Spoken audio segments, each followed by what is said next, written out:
Hello, this is Candidate Master Viktor Neustroyev, and our today's video is devoted to study-like combinations. They are also known as etudes. So, you know that's such a combinations where the only move wins the game. For example, if you look at this position, how would you evaluate it, by the way? Who is better? Black has a queen,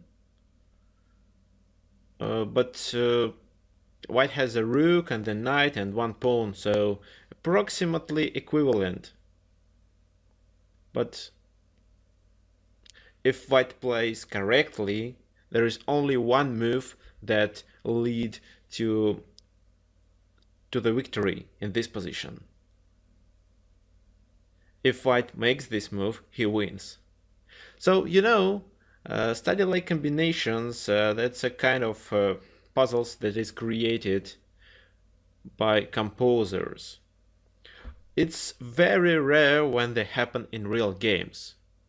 Most of them are created manually. So, for example, this one is created by Aleksandr Zhukov, who is a famous composer from Russia. Okay, so look at the position and try to evaluate who is better. Maybe you will find the solution. You may pause the video now, think a little bit about how to play for white, because later I will show you the solution. Okay, I hope you did it.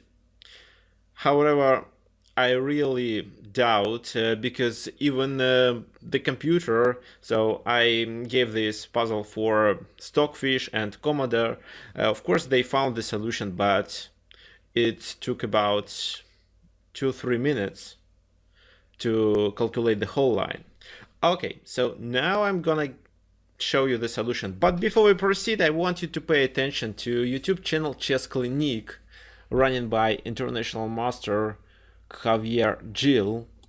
This is his FIDE profile. He is Spanish, living in Australia, and he's playing for Australian Federation.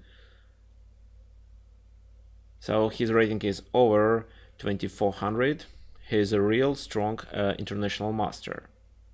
Look at his YouTube channel again. According to what I watched, his videos were animated and quite understandable, and even you see, even the picture of him is animated too. What Javier does on his channel? Of course, he uploads some educational videos like opening traps, but what I like most is that he observes the games of famous grandmasters from major competitions, so that you may learn the style or analyze the mistakes of your favorite players. For example, Garry Kasparov, Bobby Fischer, Magnus Carlsen, Fabiano Caruana, or others. If you're a beginner or you just want to teach your kids to play chess, there is a free chess course for beginners. I believe you and kids like it. Now let's go back to our study-like combination. So how do you evaluate this position? Well, actually I told you white wins there, but what is the winning move? Let's just try to analyze the position. Okay, what I see, the material balance is approximately equal, but the king on h4 is in trouble. It has the only one square to escape, it's g5. So for example, if white somehow covers the g5 square and then plays g3, that's a checkmate, you see? But what to do, how to cover the g5 square? We can't do it immediately, because if f4, then queen f4. Rook c5, then pawn takes on c5. In this position, the winning move is rook c8. Looks like a blunder, but it's not. If, for example, here queen takes on c8, then the knight is hanging to, knight goes to d6. And in this position, the knight the side with the knight wins the side with the queen. Then queen is under attack. How to play? Well, let's analyze two logical moves like queen f8 and queen b8. So, or queen c7. If queen to f8, then we play knight e4, covering the g5 square. And looks like nothing can stop us from playing g3. Oh, of course he can sacrifice the queen for the pawn, but then we win because of extra knight, which is able to stop the b pawn, of course. If queen f4, then just g3, what leads to a checkmate. Queen g3, f takes on g3. What if, for example, here queen c7? Looks like now we lose the knight, but no, we play f4. If now he takes our knight, then g3 is a checkmate.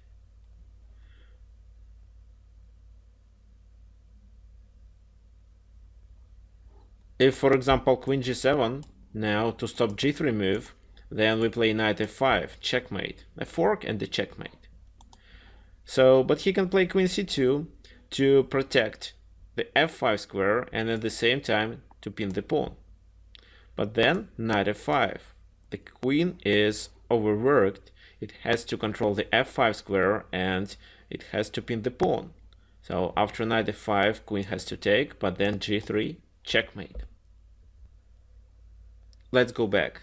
To take the rook with the queen is a mistake. That's why queen g7. However, there was another option to play queen f7. Let's analyze this move too. Then knight d6. And if queen f4 check, then g3 check, winning the queen. If queen g6, then what do you think we should do?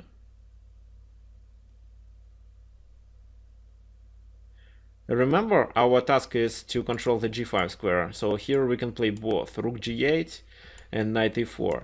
Knight e4 is even stronger. Knight e4, threatening to play g3. Queen takes, but then rook g8. And on the next move, g3. And there is no way to save, except the queen sacrifice. Okay, so rook c8, what if he takes the pawn on f2? Then rook g8 to control the g file. Queen a2 attacking the rook. Rook g7 or rook g6 doesn't matter. So for example, rook g7, queen b2 again attacking the rook, but then we play with the knight. So the knight protects the rook on g7. How? If queen takes, then knight f5, fork, winning the queen. And then we get the position where the queen again has to protect two squares simultaneously. The f5, and at the same time it has to pin the pawn. So queen c2, knight f5, queen takes f5, g3. So rook c8, queen g7 is the most strong move in this position. Then we can move with the knight. Where to move with the knight? By looking at the first glance, you may say that knight d6 makes sense, but with the idea to give a fork on f5.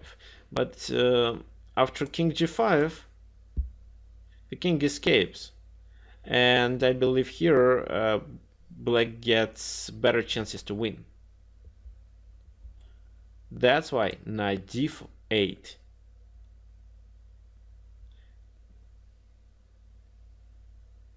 Looks like the knight is too far from the g5 square, but actually that's only one tempo. How to play now for black? Oh, queen d7 looks the most logical move. We will analyze it a little bit later. What if queen g8? Then rook c7. And again, he can't capture the knight because of rook g7 and then g3 on the next move.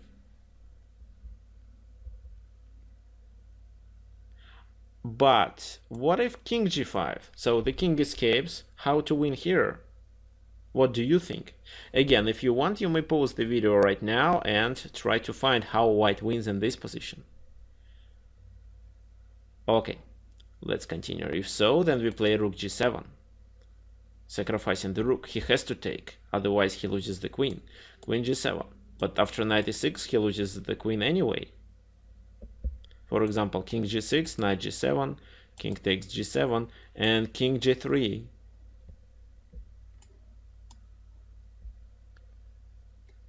So white king is inside the square of the pawn. Now you see, for example, b5, king f4, b4, king e4. This is the square.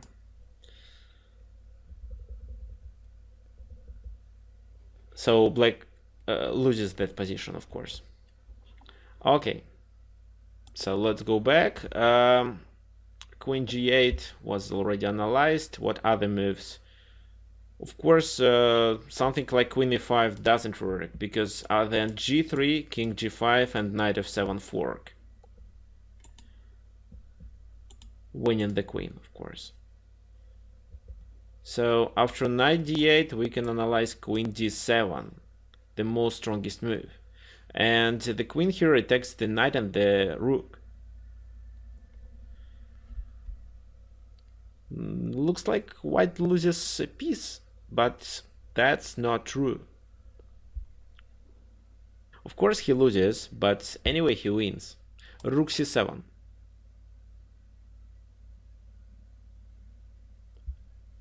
How to play? If, for example, rook c6 instead, then king escapes to g5 and black is fine in this position. If f4 with the idea to play g3, then queen d3 covering the g3 square.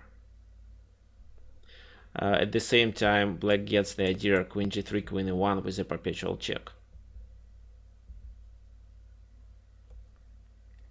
So rook c7 is the best move. He has to take. If, for example, queen d4, then knight e6, attacking the queen and attacking the g5 square. So that g3 on the next move is a checkmate. If queen f2, then rook c4 also leads to a checkmate. Okay, queen c7, g3. The only square is g5, but then knight e6, winning the queen. And this endgame is absolutely winning for white. White is able to stop the pawn. At the same time, he has the pawn majority on the king side, so he can create a protected passed pawn there and then successfully finish the game. Okay, so the combination looks really difficult, and I don't believe that even a grandmaster can calculate this line from the beginning to the very end. Maybe even only top players like Magnus Carlsen. What I want from you now, if you like this video, if you want me to record more videos like this, please add a comment to this video or click like, or even subscribe to my channel. Thank you for your attention. See you later.